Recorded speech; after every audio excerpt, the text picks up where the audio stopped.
Hello student, তোমরা কেমন আছো? আশা করি তোমরা সকলেই ভালো আছো। প্রতাপ একাডেমি কোচিং পরিবারে তোমাদেরকে সকলকেই স্বাগত জানাই।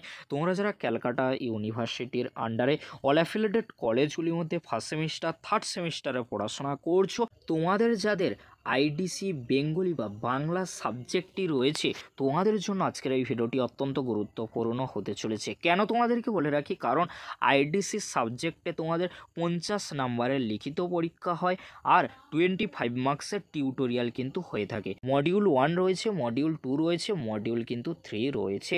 মডিউল 1-এ রয়েছে পল্লী সমাজ, মডিউল 2-এ কিন্তু আদাব, অনেক গল্প কিন্তু রয়েছে, আর মডিউল 3-তে রয়েছে নবান্ন নাটক। চলো বেশি দেরি করব না, তাহলে আজকের এই ভিডিওতে মডিউল 1, 2, 3 থেকে গুরুত্বপূর্ণ 5 মার্কস 10 মার্কসের কোশ্চেনগুলি দেখে নেব। আর তোমাদেরকে বলে রাখি, এই যে তোমাদের আইডিসি বেঙ্গলি রয়েছে, এখানে কোশ্চেন প্যাটার্ন কেমন থাকছে, 10 মার্কসের কোশ্চেন 3টি থাকবে, 5 মার্কসের কোশ্চেন 3টি থাকবে, আর 1 মার্কসের কোশ্চেন 5টি থাকবে। টোটাল কিন্তু 50 নাম্বারের লিখিত পরীক্ষা হবে।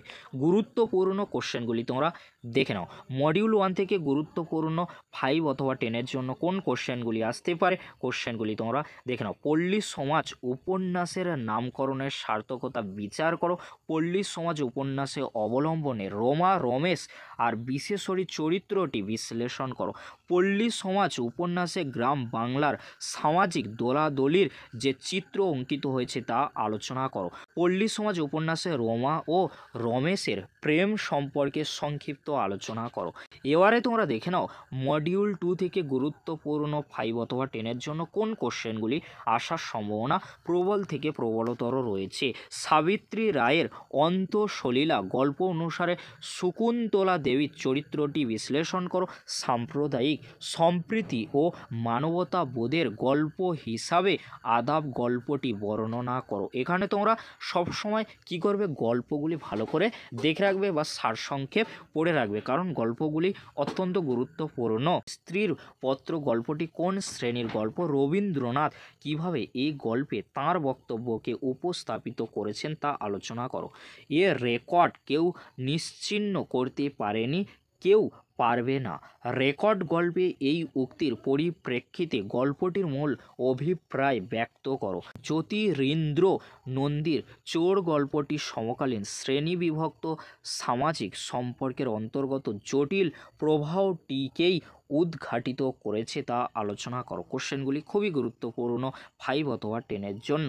এবারে তোমরা দেখে নাও মডিউল 3 অর্থাৎ নবান্ন নাটক যে রয়েছে, নবান্ন নাটক থেকে গুরুত্বপূর্ণ 10 মার্কসের কোশ্চেনগুলি তোমরা প্রথমে দেখে নাও। বিজন ভট্টাচার্যের নবান্ন নাটকের নামকরণের সার্থকতা বিচার করো।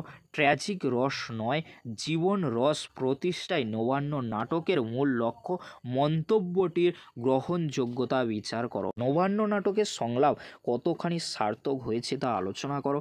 নবান্ন নাটক অবলম্বনে কুঞ্জ, রাধিকা ও নিরঞ্জন চরিত্র বর্ণনা করো। কোশ্চেনগুলি 10 মার্কসের জন্য খুবই গুরুত্বপূর্ণ। এবারে তোমরা দেখে নাও নবান্ন নাটক থেকে 5 মার্কসের জন্য গুরুত্বপূর্ণ কয়েকটি কোশ্চেন।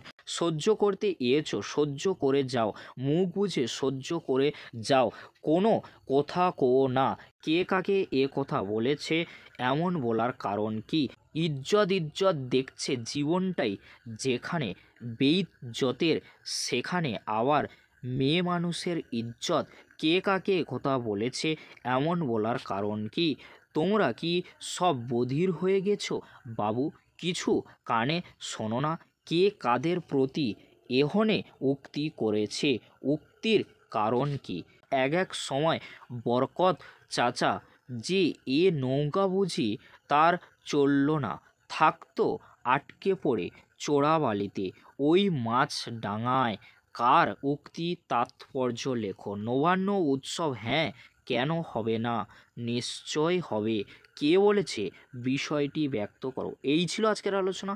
যদি ভিডিওটি হেল্পফুল হয়ে থাকে অবশ্যই ফ্রেন্ডদের কাছে বেশি বেশি করে শেয়ার করে দিও। আজকের এতটুকু, পরবর্তীতে দেখা হচ্ছে নেক্সট ভিডিওতে।